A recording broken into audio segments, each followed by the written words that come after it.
मंदिराचं काम थोडं रखडलं होतं, पण ते लवकरात लवकर आम्ही पूर्ण केलेलं. आणि ते झाल्याच्या नंतर आता आमचा जो टिपूर झाला ना, हा जवळजवळ 6 ते 7 वर्षानंतर झाला तो पूर्ण. म्हणजे त्यावेळेला फक्त कसं मंदिराचं काम पूर्ण हे नव्हतं, देव हे जे सर्व देव होते ना ते बाहेर ठेवलेले होते, काम आतमध्ये सुरू असल्याच्या कारणामुळे. बरोबर. म्हणून ते पूर्ण त्यांना प्रदक्षिणा घालता येत नव्हती. सुप्रभात मित्रांनो, आज आहे सोमवार आणि आज आम्ही चाललोय नाश्त्याला. आज माझ्यासोबत आहे इकडे बाळा आणि इकडे अस्सल संगमेश्वरीचे चालक मालक स्वप्नील गोपाळ शेठ. बरेच दिवस झाले कुठे ब्रेकफास्ट साठी गेलेलो नव्हतो, खूप बिझी होतो शेड्यूल सगळ्यांचं. आता आपण आलोय प्रणित मालकच्या घरी. प्रणित खूप आळशी माणूस आहे. प्रणित साधारणतः 10:30, 11, 12 वाजता उठतो. हा माणूस असा आहे ना की जर याला फोन करून उठवलं तरच हा उठतो, नाही तर 12-1 वाजेपर्यंत झोपून असतो. चेहरा लपवू नको तू. हाय. प्रणितचा रिदू, रिद्धित त्याचं नाव आहे ना. रिद्धित, तुझं नाव काय? हा. माझा समोसा आलाय, प्रणितचा समोसा आलाय, ढोकळा आलाय. तुझा वडापाव कुठे आहे रे? मित्रांनो, नाश्ता तर मस्त झाला. आता आम्ही बाहेर पडलोय. मध्यंतरी तुम्हाला आठवत असेल मी शॉर्ट्स मध्ये आपलं गावचं मंदिर दाखवलं होतं, पाटगाव मधलं सांबाचं. तर आज आम्ही तिथे चाललोय. माझ्यासोबत आता परत केतन आलाय. केतन काय खातो रे? बालाजीचं क्रीम ओनियन. तर बरेच दिवस म्हटलं होतं तुम्हाला तो शॉर्ट टाकल्यानंतर की तुम्हाला मंदिर दाखवेन मी. तर आज सोमवार आहे, अनायसा शंकराच्या दर्शनाला आपण आता निघालोय. बघा माकडं कशी मजा करतात. अरे भावांनो, पलताव खय. मित्रांनो, फायनली आता आम्ही आलो इथे. इर्टिगा लावले आणि हे समोर माझ्या पाटगावचं साम मंदिर आहे. आता आम्ही आतमध्ये चाललोय. आपला स्वप्न आहे. स्वप्न तुम्हाला चांगली माहिती देईल. देऊया.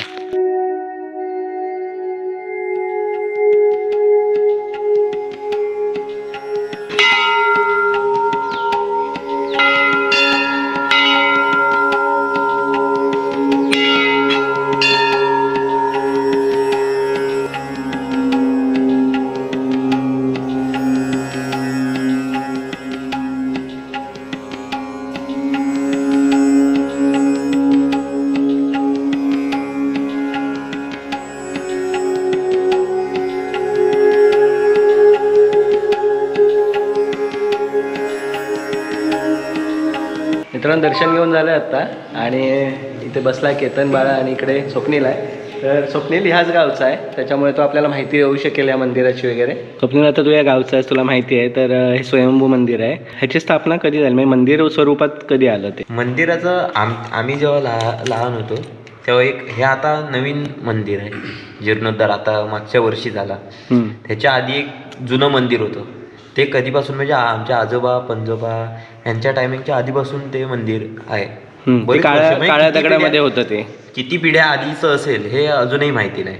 आमच्या आजोबांना सुद्धा माहिती नाही की कधीचं असेल ते. आणि हे स्वयंभू मंदिर आहे. स्वयंभू मंदिर आणि आपण जे दुसरी स्थापन मंदिर असतात ह्याच्यामध्ये फरक आहे. स्वयंभू म्हणजे ती तिथं मूर्ती आहे ना, ती तिथून एखादी निदर्शनास येते की तिथं ते आहे आणि देवाचं वातावरण तिथं असतं, तिथं देवाचा वास असतो, म्हणजे तिथं आधी देव आवरत असतं. हे जेव्हा समजतं ते स्वयंभू असतं. आणि एखाद्याला कसं आपल्याला म्हणजे अशी बरीच आपल्याकडे मंदिर आपल्याला बघायला मिळतात की कोणातरी स्वप्नात देवाला, मग त्याच्यातून त्याला जागृती झाली आणि त्यांना ते मंदिर बांधलं. आणि ही मंदिरं वेगळी आणि अशी स्वयंभू मंदिरं वेगळी.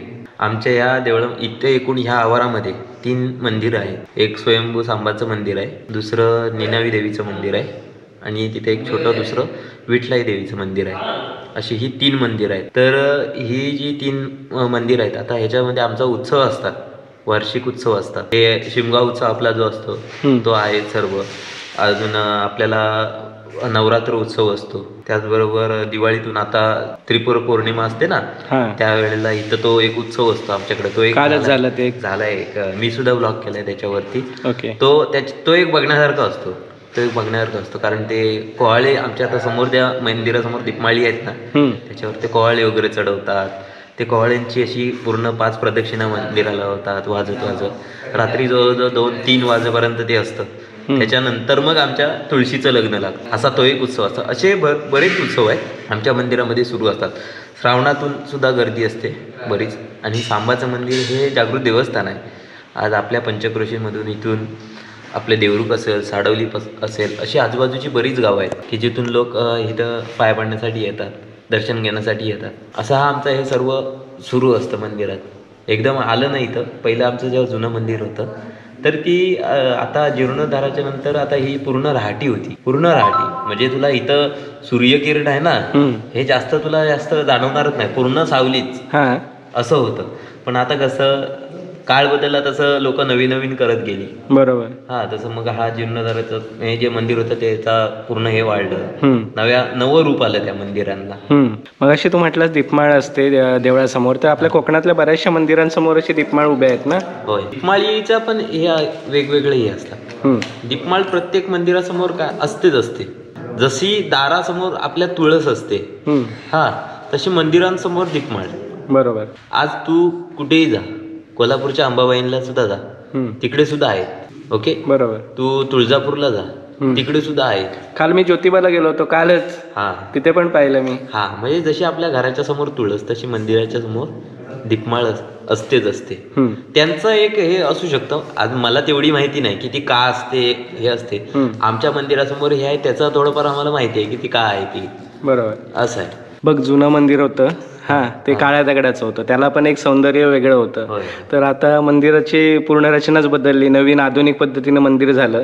तर त्याच्यामुळे काय लोकांच्या भावनांमध्ये काय बदल झाला का? नाही, भावनांमध्ये बदल होणारच नाही, कारण ते देवस्थान जे असतं तेच राहतं. हा म्हणजे कसं आधी जशी लोक यायची तशी अजूनही ती येतातच, कारण ती एक श्रद्धा असते. ओके, मंदिराचं फक्त हे रूप बदललंय. बरोबर, रूप बदललंय. पण माझं असं वैयक्तिक मत आहे की जर समजा आपल्याला जीर्णोद्धार करायचा आहे, आपली कोकणातली मंदिरं, जर कोकणातल्या मंदिरांचं जर तू सगळं हे बघितलंस तर दगडी कोरीव काम हा किंवा लाकडी कोरीव काम, बरोबर, संपूर्ण मंदिरं अशी नळे असतात काय कायांचे, हा नळ्यांच्या छप्परची सुद्धा अशी जुन्या प्रकारातली मंदिरं आपल्याकडे भरपूर भेटतात. पण ते जपण्यासाठी आहे ना, हे आधुनिक आपण जे करतो, म्हणजे आता हे कॉन्क्रिटीकरण करतो, याचं कॉन्क्रीट टाकतो सगळं, खाली वरती स्लॅब वगैरे टाकतो, हे करण्यापेक्षा जे आपलं ज्या स्वरूपात पहिलं मंदिर आहे ते टिकवून ठेवणं गरजेचं, त्यालाच आपण थोडाफार हे केलं पाहिजे, दुरुस्त केलं पाहिजे त्याचं, बरोबर, चांगलं. आणि जे जसं आहे ना तसंच ते तिथं ते बनवलं पाहिजे. आपण मागे राजवाडीच्या गरम पाण्याच्या कुंडावर गेलो होतो, तिथल्या मंदिरात बघ आपण बघितलं होतं की प्रत्येक चित्रामध्ये काहीतरी संदेश देण्याचा प्रयत्न होता, इतिहास होता. मग हे ज्या ह्या गोष्टी आहेत ना त्या आपण टिकवल्या पाहिजे, असं माझं वैयक्तिक मत वाटतं. बघ ना, जुन्या काळातली जी मंदिरं होती त्याला एक काहीतरी विशेष रचना होती. आता आपण काय करतोय, जुनं जे बांधकाम आहे ते आपण बाजूला करतोय आणि नवीन बांधकामाकडे आणि नवीन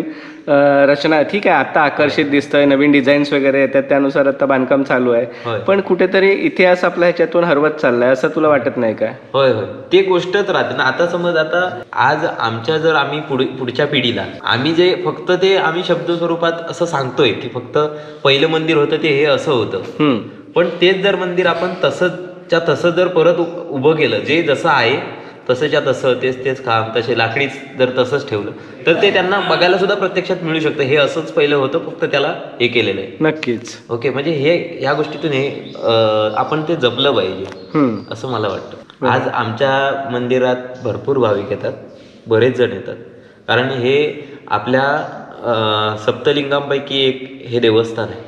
आता आपल्या देवरुखची ही सप्तलिंगी नदी आहे, त्या सप्तलिंगी नदीला नाव का सप्तलिंगी पडलं, कारण तिच्या काठावरतीच अशी ती 7 अशी मंदिर आहेत जी स्वयंभू आहेत. बरोबर, स्वयंभू आहेत त्या नदीच्या काठाला, म्हणून ह्या नदीला नाव सप्तलिंगी पडलं. त्याच्यातील हे एक देवस्थान आहे. ओके, म्हणजे सप्तलिंगीसाठी आपल्याला सप्तलिंगांचा जो ब्लॉग आपल्याला करायचा होता, तर त्याचीही आपण सुरुवात म्हणूया. आणि हे पहिलं सप्तलिंगी मधलं लिंग आहे. तसं जर म्हणायचं झालं तर सुरुवात आपल्याला देवरुख पासून तिकडून होती. निळकंठेश्वर वगैरे आहेत ना, तिकडची जी सर्व ती देवस्थान आहेत ती सगळी अगदी काटालगत आहेत, ते अगदी धामापूर पर्यंत, धामापूर पर्यंत, म्हणजे देवरुखातच आहे असं काय नाही, धामापूर मध्ये पण आहे, धामापूर पर्यंत ती सप्तलिंग आहे.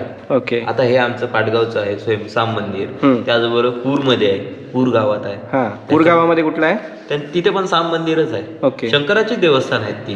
आणि पुढे देवधामापूरला पण ते देवस्थान आहेत. आमच्याकडे महाशिवरात्रीचा सुद्धा उत्सव असतो, म्हणजे वर्षातून जेवढे सगळे कार्यक्रम होतात ते इथे आम्ही साजरे करतो, अगदी जोशामध्ये होतात. आता ह्या फेब्रुवारीमध्ये वर्धापन दिन आहे आमचा पहिला, तेव्हा सुद्धा भरगतचं कार्यक्रम आमच्या नियोजनाची आता तयारी सुरू होईल. एकदम जबरदस्त असतात, नियोजन पण चांगले असतात. नक्की. आता आमचा जीर्णोद्धार झाला तर त्यावेळेला 3 दिवसांच्या सलग कार्यक्रम होते, मोठ्या प्रमाणात अन्नदानाचं आमच्या इथून काम झालंय. तुम्हाला थोडक्यात आता आमचे जे मंदिर आहे त्याच्यामध्ये कोणकोणते देव आहेत ते तुम्हाला दाखवतो. हे बघा, मंदिराच्या पहिले तुम्ही जर एंट्री केलात ना तिकडून, तिकडे पहिले ते कासव ठेवलेलं असतं. हो, कासव आहे. त्याचं एक सुद्धा वेगळं महत्व असतं. मंदिराच्या इथून एंट्री केल्याच्या नंतर हा असा लाकडी दरवाजा आहे. हा दरवाजा आधी सुद्धा होता. आमचं मी तुम्हाला म्हटल्याप्रमाणे एक मंदिर जसं असतं तसं बांधणं हे गरजेचं असतं. आमचं जेव्हा जुनं मंदिर होतं ना तेव्हा सुद्धा ही भिंत ही होती. ही भिंत होती. हा बरोबर, मी पाहिली होती. हे पूर्ण जसा आहे तसा हा लाकडी दरवाजा पण असाच होता, एवढ्याच उंचीचा होता. कोरीव काम पण तसंच एकदम बारीक केलं त्याने. हा, एंट्री केल्याच्या नंतर पहिले नंदी आहे. हो, नंदी आहे, नंदीची मूर्ती आहे. त्याच्यानंतर इथे गणपती, पहिले नंतर दर्शन इथलं गणपतींचं. बरोबर. हा, त्याच्यानंतर आतमध्ये लिंग आहे स्वयंभू जांबाचं. ओके, हे आहे. त्याच्यानंतर ही एक समाधी आहे. ती कसली आहे? ही एका गायची समाधी आहे. स्वयंभू जेव्हा इथं माहीत पडलं ते त्या एका गायमुळे माहिती पडलं. एका व्यक्तीची ती गाय होती. ती गाय आहे ना, दूध द्यायच्या टायमिंगला आहे ना, तर ती तिथे घरातून बाहेर यायची इकडे. कुठे जायची काय माहिती नाही, आणि परत घरी जायची. मग घरी जाऊन दूध काढायला गेलं ना तर गायच्या ओटीमध्ये दूध नसायचं. मग एक दिवशी आहेत ना, त्या माणसानं आहे ना, तर ती गाय कुठं जाते, दूध कुठं, एवढं सगळं हे कुठं होतं हे बघण्यासाठी त्या गायचा पाठलाग केला. त्याच्यानंतर ती गाय आहे ना येऊन त्या शिवलिंगावरती ती उभी राहून ती पानं सोडायची. अरे वा, असा. मग त्या गायची ही समाधी आहे तिथे. इकडे तुम्ही आलात मंदिराच्या इकडे, गुंबीच्या इकडे डाव्या बाजूला ह्या ज्या तुम्हाला बारीक बारीक मूर्ती दिसतात, ह्या आता आम्ही जीर्णोद्धाराच्या टायमिंगला ह्या सर्व आम्ही पुन्हा नवीन बनवून घेतल्या. कारण का याच्यातल्या काही मूर्त्या होत्या ना, त्या पूर्ण अशा काय कायच्या थोड्या हे निघाल्या होत्या, जीर्ण होत झाल्या होत्या, झीज होत चालली होती. म्हणून आम्ही त्यामुळे पुन्हा जशा होत्या ना तशा आम्ही त्या करून घेतलेल्या. या बाजूला सुद्धा बघा, या बाजूला सुद्धा ह्या एक वेगवेगळ्या हे आहेत. ह्या ज्या मूर्त्या आहेत ना त्या 60 वीरांच्या मूर्ती आहेत. 60. आपल्या इकडे बागवाडीमध्ये एक वीर भेला म्हणून आहे, वीर भेला, जो एक मोठा एक भेल्याचं झाड आहे. मग भरपूर मोठं आहे ते. त्याला वीर भेला का हे पडलं, पहिल्यातल्या काळात ते 60 वीर जेव्हा युद्धाला आले होते तेव्हा ते तिथं थांबले होते, त्या वीर भेल्याखाली थांबले होते, म्हणून त्याला वीर भेला नाव पडलं. ते हे 60 वीर त्यांच्या ह्या मूर्ती आहेत इथे. आमच्या या मंदिराच्या बाहेर तिकडे पांडवकालीन गुहा आहेत पण आहेत. कधी आपण जर गेलो ना नंतर तेव्हा दाखवेन ते. हे आमच्या मंदिरातलं हे दुसरं मंदिर आहे, जे निनावी देवीचं मंदिर आहे. हे बघ, ह्याचं अजूनही जे बांधकाम आहे ना ते पहिलं बघ, हे पहिलं बांधकाम आहे, आणि हे अजूनही वरचं ते तसंच आहे जुनं. आता ते जीर्ण होत निघालंय. मी माझ्या मते आपण कोकणी जी मंदिरांची जी परंपरा आहे ती कशी जपली पाहिजे. आता समजा आम्हाला हे मंदिर परत बदलायचंय, म्हणजे अजून त्याचा जीर्णोद्धार करायचा आहे, हे लाकडी खांब असेच ह्या जागेवर तसेच उभे राहिले पाहिजे. बरोबर आहे, नवीन मधले. त्याला आपण कॉन्क्रिटीकरण करणं, हे करणं, हा जीर्णोद्धार करणं, त्याचा कायापालट हा भरपूर वेगळं होतं. बरोबर. पण तेच मंदिर जर आपल्याला अशा लाकडी ह्याच्यात आपल्याला बनवता आलं तर ते त्या आपली कोकणी मंदिरांची जी परंपरा आहे ती टिकून राहील. बरोबर, नक्कीच. असं आहे. हे निनावी देवीचं मंदिर आहे, श्रीदेवी निनावी देवी. ओके. आणि याच्या बाजूलाच याच्यावरती पण ह्या काही कोरीव मूर्ती आहेत बघ, ह्या सुद्धा ह्या आधीच्या आहेत. बरोबर. जेव्हा आमचं पहिलं जेव्हा ह्या कधी केलेल्या असतील त्या माहिती नाही, पण ह्या प्रत्येक अशा वेगवेगळ्या आहेत, कोरलेल्या आहेत. ही इथून या मंदिराच्या उजव्या बाजूला आलं की हे विठलाई देवीचं मंदिर आहे, एकदम छोटं आहे. हो. हे बघ, ही विठलाई देवीचं मंदिर आहे. ह्या अशा पहिल्यातल्या मूर्त्या होत्या. बरोबर. ओके. आणि तुला जुन्यातल्या मूर्त्या, जुन्या मूर्त्या कशा होत्या, ती जशी तिकडे त्या गोल मूर्त्या आहेत ना, ह्या अशा होत्या त्या पहिल्या. आणि आता नवीन पद्धतीत झाल्या.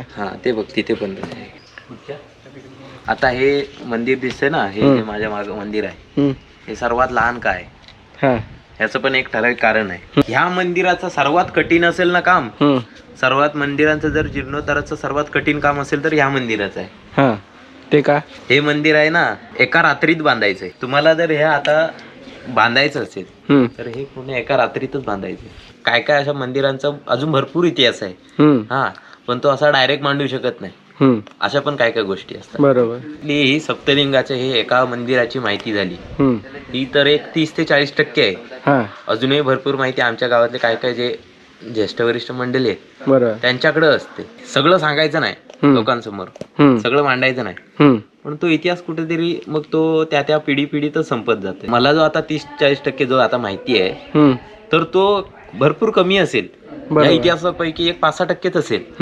असं आहे का, तर आमच्या ते पूर्ण माहिती पुरली नाही म्हणून असं. आता माझे आजोबा आहेत ते सगळं सांगतात, त्यांना जेवढं माहिती आहे तेवढं, पण त्यांच्या आधी पण भरपूर अजून हे असणार, माहिती असणार. सण आहेत, त्याचे जे कामं असतात ती कोणी करायची, काय करायची, ह्या सगळ्याचं एक हे असतं की त्या आता आमच्या मंदिराला 7 मानकरी आहेत गावामध्ये, त्यांची ती वेगवेगळी कामं असतात.